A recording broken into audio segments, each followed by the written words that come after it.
청와대 하명처리 국회가 거석이냐?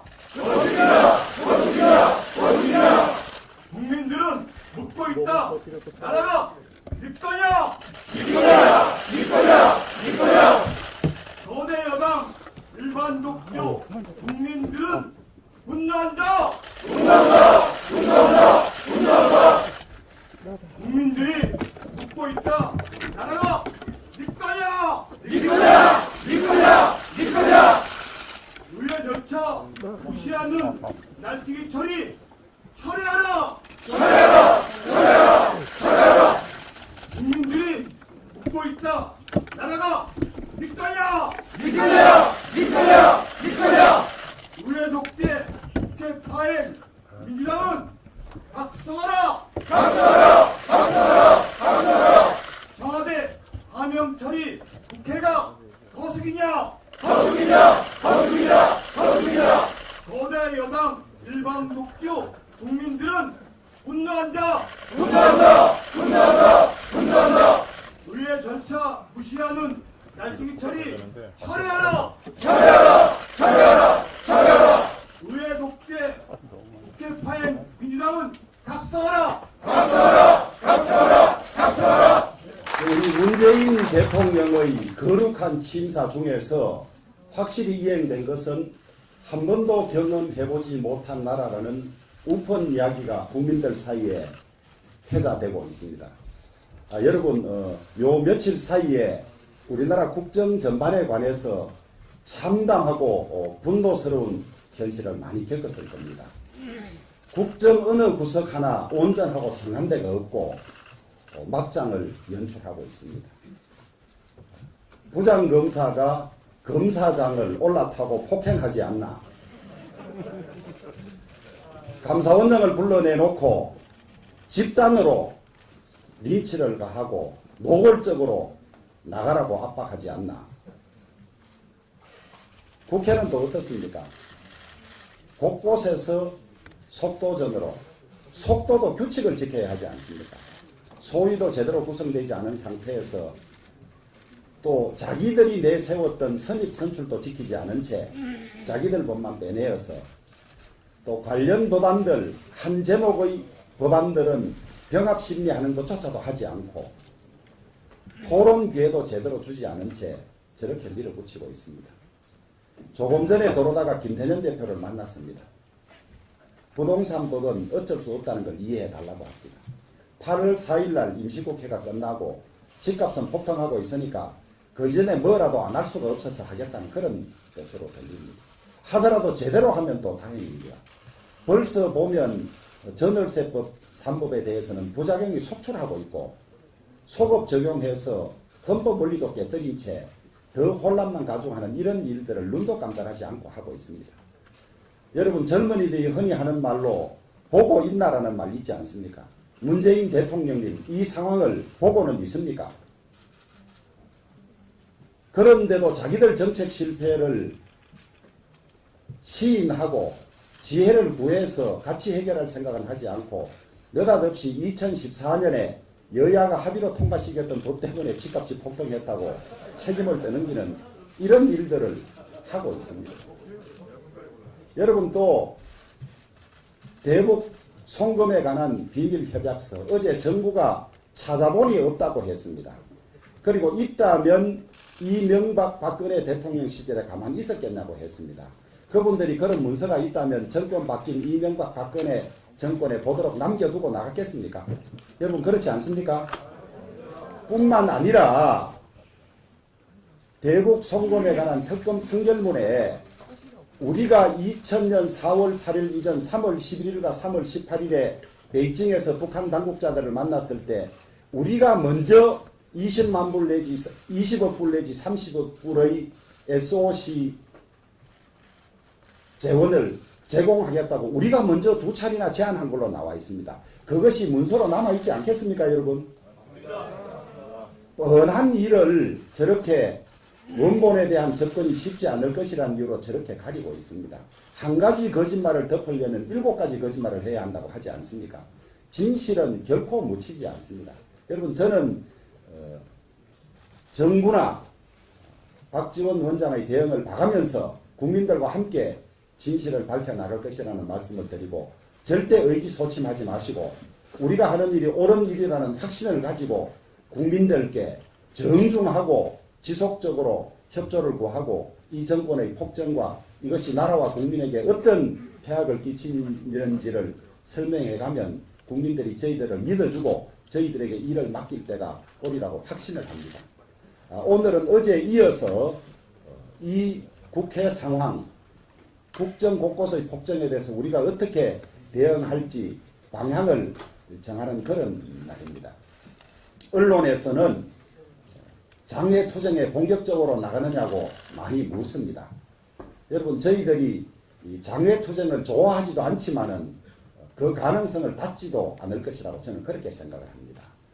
지금 폭우가 내려서 전국이 비상상태이고 또 휴가철, 여름 더위도 겹쳐 있고 또 코로나 때문에 사회적 거리두기도 하고 있어서 시기적으로도 저희들이 고민을 많이 하고 있고 방식도 어떤 방식을 할지 고민을 하고 있습니다만은 우리가 국회에서 176석의 힘으로 저렇게 무지막지하게 밀어붙이고 할 일이 없다면 직접 국민에게 호소하는 방법도 저희들이 고민해야 하지 않겠습니까? 그래서 그런 점들은 여러분들과 방향을 심사숙고해서 정하도록 하고 원내에 관해서는 뭐 여러 가지 논의가 있습니다만은 우리가 국민들에게 알릴 가장 효과적인 방법은 그래도 국회에서 불법을 따지고 폭정을 따지고 우리의 대안을 제시하는 것이 가장 좋은 것이라는 의견들이 많습니다.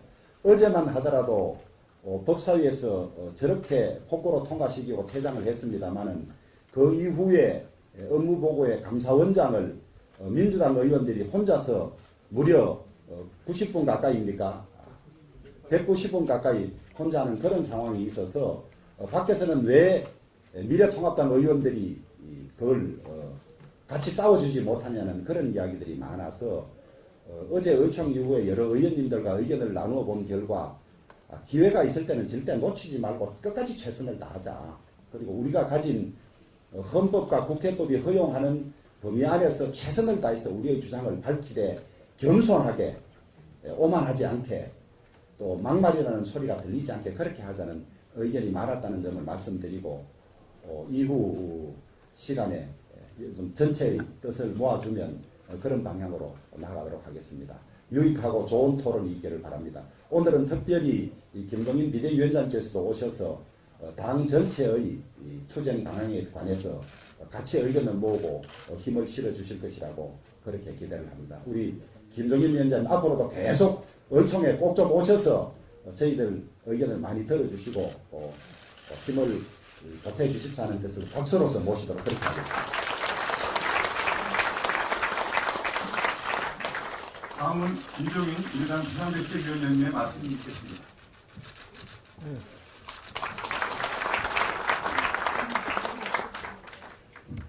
네, 오랜만입니다.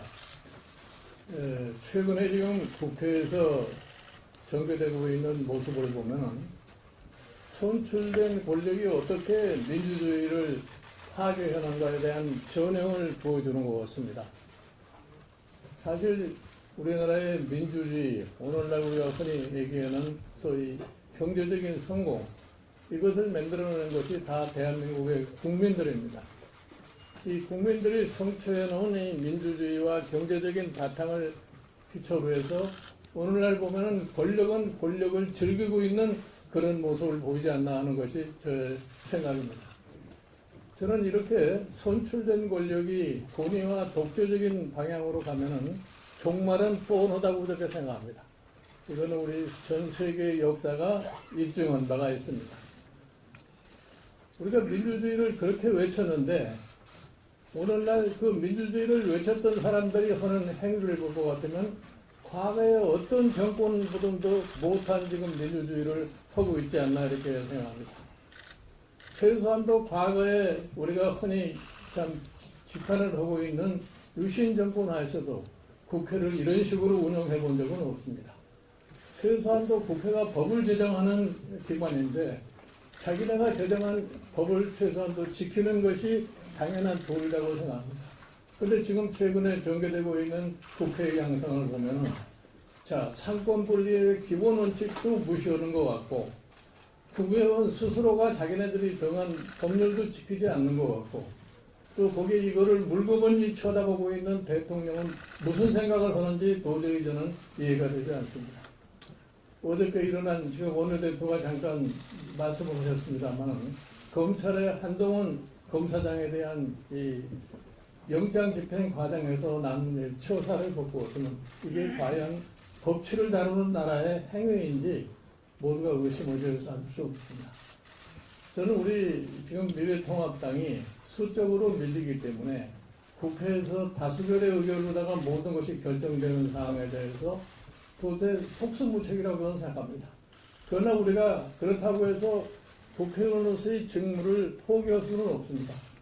여러 의원님들께서는 각 상임위나 본회의장에서 가급적이면 많은 발언을 갖다 하셔서 이 국회에서 벌어지고 있는 실상을 국민이 알 수 있는 대로 최선의 노력을 갖다가 경주하는 것이 우리 의원님들의 사명이라고 생각합니다.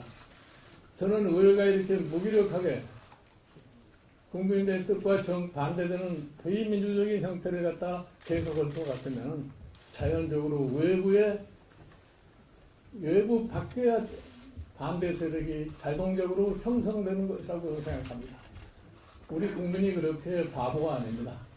지금까지 우리가 이룩한 민주주의도 무슨 정치권이 싸워서 이룩한 민주주의도 아니고 겨울 가서 국민이 만들어낸 거고 오늘날 우리의 경제 번영도 결국은 국민이 참고 노력을 해서 일어난 것이 오늘날의 우리의 경제의 기반입니다.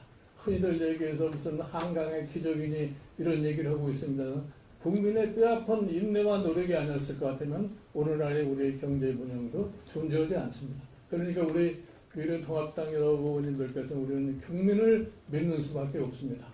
저는 우리가 역사적으로 봤을 때 대한민국 국민만큼 부정에 대해서 그때 항의를 한 민족이라는 것이 전 세계에는 없다고 생각합니다. 이러한 상태가 지속이 될 것 같으면 그런 국민들이 가만히 있지 않으려고 생각합니다. 근데 우리가 해야 할 게 뭐냐? 저는 여기 미래통합당의 비상대책위원장으로서 해야 할 저의 임무가 뭐라는 걸 잘 알고 있습니다.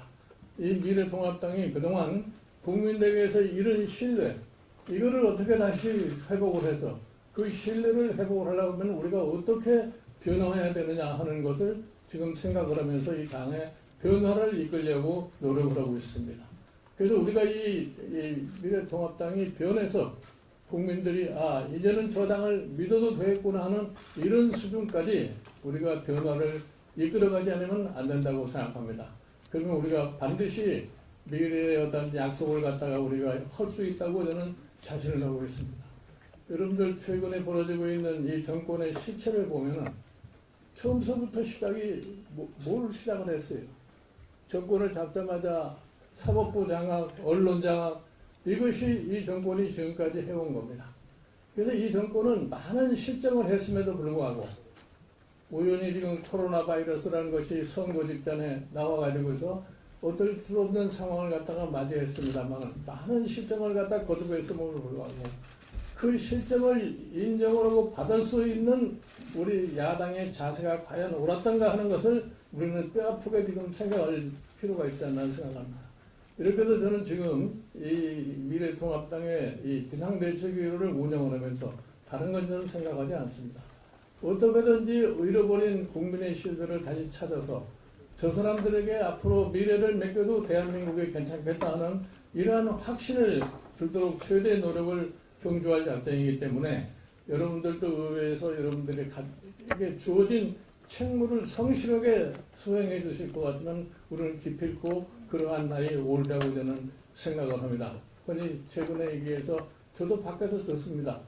왜 통합당이 그렇게 답답하냐? 왜 야당으로서의 역할을 제대로 하지 못하느냐? 이런 얘기를 들을 때 저는 이렇게 얘기를 합니다. 지금 세상이 과거와 다릅니다. 지금 우리가 길에 나가서 외친다고 해서 일이 해결되는 일이 아닙니다. 일이 어느 정도 성숙된 상황을 갖다가 기다릴 수밖에 없기 때문에 지금 저희도 어렵다는 것을 잘 압니다만은 인내를 갖고 참고 노력을 하고 있으니까 어느 시간이 도달할 때까지 이거를 좀 기다려 주십시오 이렇게 말씀하십니다. 우리가 이래서 우리가 믿을 수 있는 곳은 결국은 국민이다 하는 이러한 신념을 가지시고 우리 의원님들은 의원님대로의 역할을 다하시고 저는 이 비상대책위원회를 이 미래통합당의 미래를 위한 기반을 놓는데 최선을 다할 것을 제가 여러분에게 다시 한번 약속을 드립니다. 감사합니다.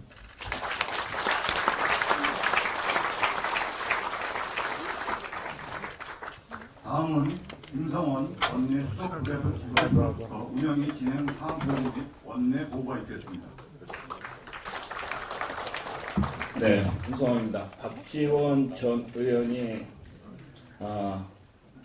그 불법 대금, 그러니까 불법 송금 관련해서 법적 검토를 하겠다고 했는데 어제 우리 주호영 원내대표께서 언론 매체와 인터뷰에서 답변을 하셨습니다. 제발 고소 고발해달라고 답변을 하셨으니까 빠른 조치 부탁드리겠습니다. 한번 국민과 함께 그 실체적 진실을 정확하게 한번 파헤쳐 볼 수 있도록 하겠습니다. 원내 보고 드리겠습니다. 어제 9개 상임위가 개최가 됐습니다. 운영위, 법사위, 정무위, 교육, 문체, 농해수, 산자, 환노, 국토. 많은 상임위원회에서 노력해 주신 의원님들께 다시 한번 깊은 감사의 말씀을 드립니다. 어저께 운영위 상황 잠시 보고 드리겠습니다. 운영위 개최 일정도 일방적으로 통보를 하고 또 소위원회 구성도 안 된 상태에서 그 전날 안행위와 국토위 기재위에서 열렸던 바와 같이 법안을 일사천리로 일방적으로 강행해서 통과를 시켰습니다. 특히 운영위 관련 법안은 지난 2020대 패스트트랙 과정에서 나타났던 공수처법 그 부속 법안이라고 표현을 합니다만은 민주당에서는 그 부속 법안이라고 표현합니다만은 부실 법안에 대한 그런 것을 일방적으로 처리를 했습니다. 마찬가지로 저희는 운영위원회 전체 국회 운영의 틀을 또 운영의 기준을 맞지 않는 이 운영위원회조차 이렇게 일방적으로 운영이 되고 또 그것에 대해서 이렇게 의회 폭거를 의회 독재를 이루는 것에 대해서 강력하게 또 항의를 하고 했습니다만은 여당이 일방적으로 이 공수처 그 후속 법률안 3건을 처리했다는 그 보고의 말씀을 드리도록 하겠습니다. 향후 비공개 때 의원님 여러분들께서 앞으로의 운영 상임위 운영에 관해서 좋은 의견들 주시면은 참석해서 반영할 수 있도록 하겠습니다. 이상입니다.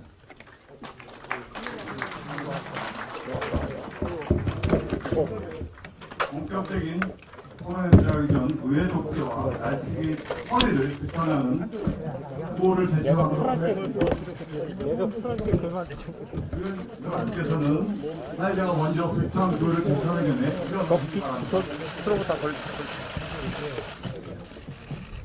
여기 앞에 자리 좀 부탁드립니다. 위원님 앞으로 나오시죠. 카메라 한번 들어가세요.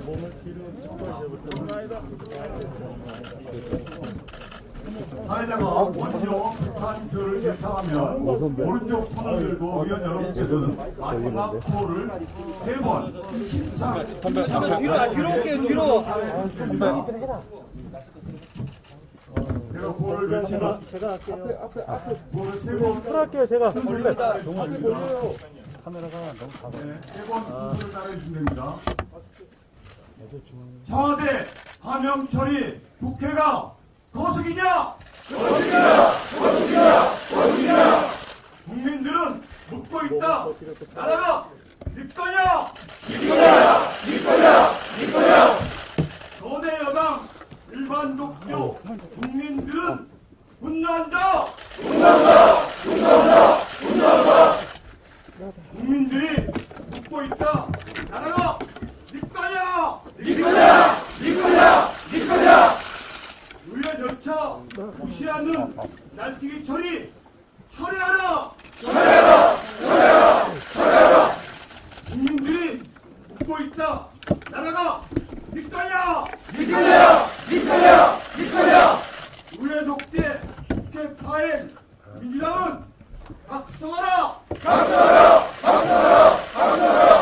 청와대 하명 처리 국회가 거스기냐? 거대 여당 일방 독교 국민들은 분노한다. 의회 의회 절차 무시하는 날치기 처리 철회하라! 의회 독재 국회 파행 민주당은 각성하라! 이상 자리 앉으시기 바랍니다.